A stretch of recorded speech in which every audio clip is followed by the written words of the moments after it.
درمیان مکمل کر دیا، سارا کے سارا ثواب سے بھر دیا گیا۔ 100 دفعہ لا الہ الا اللہ پڑھ لو تو 100 دفعہ سبحان اللہ، 100 دفعہ الحمدللہ، 100 دفعہ اللہ اکبر، 100 دفعہ لا الہ الا اللہ۔ اچھا، اس کی ترتیب میں بھی کوئی مسئلہ نہیں۔ صحیح مسلم میں ایک حدیث جو میں پہلے بیان کر چکا،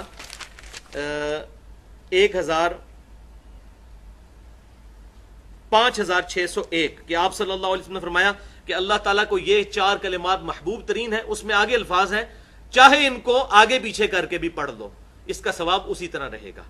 یعنی یہ ترتیب ضروری نہیں ہے کہ آپ نے پہلے سبحان اللہ ہی پڑھنا ہے، پھر الحمدللہ پڑھنا ہے، پھر لا الہ الا اللہ یا اللہ اکبر۔ یہ ترتیب کسی بھی ترتیب سے پڑھو تمہیں نقصان نہیں دیں گے۔ یہ صحیح مسلم 5601 نمبر حدیث میں موجود ہے۔ البتہ جو سنت طریقہ ہے وہ یہی ہے کہ تسبیحات کو ہم جب صلاۃ التسبیح میں پڑھیں گے تو سبحان اللہ والحمد للہ ولا الہ الا اللہ واللہ اکبر پڑھیں گے۔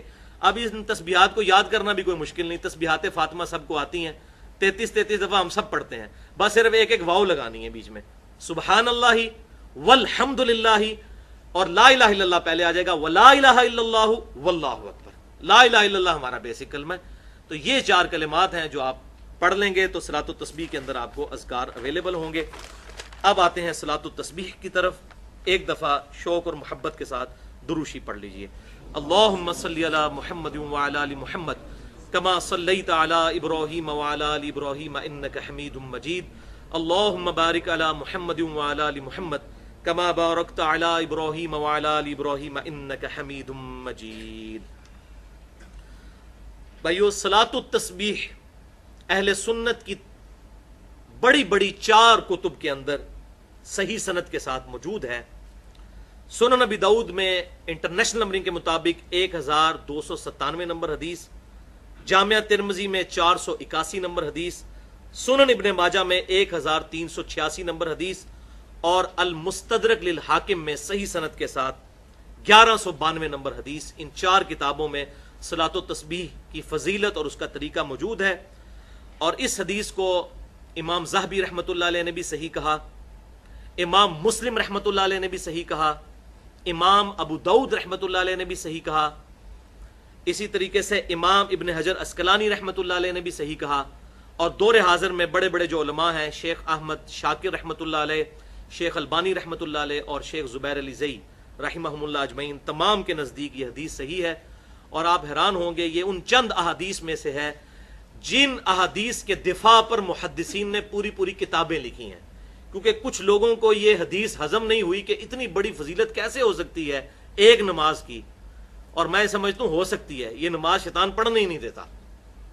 تو کچھ لوگوں نے اس پہ جرح کی تو محدثین نے مستقل کتابیں لکھی اس حدیث کے دفاع پر۔ لہذا الحمدللہ اہل سنت کے تمام محدثین کا، جو بڑے بڑے محدثین ہیں ہمارے اسلاف، ان کا اس پر اتفاق ہے کہ حدیث بالکل صحیح سند کے ساتھ موجود ہے۔ اور خصوصاً امام ابو حنیفہ رحمۃ اللہ علیہ کے جو شاگرد خاص ہیں، اور امام بخاری رحمۃ اللہ علیہ کے دادا استاد ہیں سیدنا عبداللہ ابن مبارک رحمۃ اللہ علیہ المتوفہ 181 ہجری، جو بہت بڑے محدث ہیں، وہ اس حدیث جو صلاۃ التسبیح ہے اس کے کافی وہ ڈیفینڈر ہیں، اور اس کے سارے مسائل جامعہ ترمذی میں ان سے نقل کیے گئے ہیں۔ امام ترمذی نے ایک واسطے سے، وہ امام ترمذی کے بھی پردادا استاد ہیں، کیونکہ امام بخاری امام ترمذی کے استاد ہیں، اور عبداللہ ابن مبارک امام بخاری رحمۃ اللہ علیہ کے دادا استاد ہیں، بخاری اور مسلم میں ان سے احادیث ہیں۔ لہذا 481 نمبر حدیث جامعہ ترمذی میں عبداللہ ابن مبارک سے لی انہوں نے سارے مسائل صلاۃ و تسبیح کے سمجھنے کے لیے، وہ آج انشاءاللہ ساتھ ڈسکس بھی ہو جائیں گے۔ بھائیو، امام کائنات سید الاولین والآخرین شفیع المذنبین رحمۃ للعالمین سیدنا و مولانا امام اعظم محمد رسول اللہ صلی اللہ علیہ وسلم نے اپنے چچا عباس ابن عبد المطلب رضی اللہ تعالی عنہ کو مخاطب کر کر ارشاد فرمایا۔ حدیث کا ریفرنس میں پہلے دے چکا 4 کتابوں سے، اب ورڈ بائی ورڈ، لفظ بائی لفظ میں یہ الفاظ پڑھنے لگا ہوں تاکہ آپ کو اس کا ٹیسٹ بھی فیل ہو۔ آپ صلی اللہ علیہ وسلم نے اپنے چچا سے فرمایا، چچا جان، کیا میں آپ کو کچھ عنایت نہ کروں؟ کیا میں آپ کو کوئی تحفہ پیش نہ کروں؟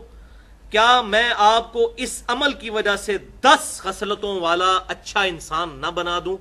یہ 10 خصلتیں اس میں آ جائیں گی، جوڑوں کی شکل میں 5 جوڑے آئیں گے اور وہ 10 خصلتیں بن جائیں گی۔ میں گنتا جاتا ہوں۔ تو پھر آپ صلی اللہ علیہ وسلم نے ارشاد فرمایا کہ جب اے چچا جان آپ یہ عمل کر لیں گے تو نمبر 1، اللہ آپ کے اگلے اور پچھلے، نمبر 2 پرانے اور نئے، نمبر 3 جان بوجھ کر کیے یا انجانے میں کیے، نمبر 4 چھوٹے اور بڑے، چھوٹے اور بڑے کبیرہ بھی، اور نمبر 5 چھپے ہوئے اور ظاہر، تمام گناہ معاف کر دے گا۔ اب یہ 5 جوڑیاں آئیں اور 10 خصلتیں جو آپ صلی اللہ علیہ وسلم نے ارشاد فرمائی تھی وہ اس میں پوری ہو گئی، الحمدللہ۔ مجھے بتائیں یہ فضیلت آج تک کسی عمل کے لیے سنی؟ صرف 50 منٹ سے 1 گھنٹے کا عمل ہے، اگر آہستہ آہستہ کریں، تھوڑی سپیڈ سے کریں تو 40 منٹ میں۔ اللہ اکبر۔ پھر آپ صلی اللہ علیہ وسلم نے ارشاد فرمایا چچا جان 4 رکعتیں اس طرح ادا کریں نفل نماز کی کہ ہر رکعت میں سورۃ الفاتحہ اور 1 سورت پڑھیں، اور جب آپ قرات سے فارغ ہو جائیں تو قیام کی حالت میں یہ کلمات 15 دفعہ پڑھیں، سبحان اللہ والحمد للہ ولا الہ الا اللہ واللہ اکبر۔ بس یہ ایک جگہ ہے جہاں پر 15 دفعہ پڑھنا ہے، باقی پوری نماز میں 10 دفعہ، قیام میں 15 دفعہ، سورت سے فارغ ہونے کے بعد رکوع میں جانے سے پہلے۔ پھر آپ رکوع میں جائیں اور رکوع میں انہی کلمات کو 10 مرتبہ دہرائیں، پھر رکوع سے اٹھ جائیں اور 10 بار یہی کلمات پڑھیں، پھر سجدے میں جائیں اور ان کلمات کو 10 دفعہ پڑھیں، پھر سجدے سے سر اٹھائیں، یعنی دونوں سجدوں کے درمیان جو جلسہ ہے اس میں 10 مرتبہ پڑھیں، پھر دوسرے سجدے میں جائیں اور اس میں 10 مرتبہ اس تسبیح کو پڑھیں، پھر سجدے سے سر اٹھائیں اور قیام میں جانے سے پہلے یعنی جلسہ استراحت کے اندر دوسرے سجدے کے بعد پھر بیٹھ جائیں، جو ہم بیٹھتے ہیں، لیکن عام نمازوں میں اس میں کچھ تسبیحات نہیں پڑھی جاتی، لیکن صلاۃ و تسبیح میں اس دوسرے جلسہ استراحت میں یہ 10 دفعہ پڑھیں گے، تو یہ کل ایک رکعت میں 75 مرتبہ ہو جائیں گے۔ اس طرح ان 4 رکعتوں میں یہ عمل دہرائیں تو کتنا ہو گیا؟ 75 ضرب 4، 300 مرتبہ یہ عمل ہو جائیں گے۔ اور پھر آپ صلی اللہ علیہ وسلم نے پھر 5 باتیں ارشاد فرمائی، چچا جان ہو سکے تو یہ نماز روزانہ ادا کریں، اگر روزانہ نہ ادا کر سکیں تو ہر جمعے کو ادا کر لیں، ہر جمعے کو ادا نہ کر سکیں تو ہر مہینے میں 1 مرتبہ ادا کر لیں، اگر ہر مہینے نہ پڑھ سکیں تو ہر سال میں 1 مرتبہ، اور اگر سال میں 1 مرتبہ بھی نہ پڑھ سکیں تو چچا جان زندگی میں 1 دفعہ اس نماز کو ضرور پڑھیے گا۔ اللہ اکبر۔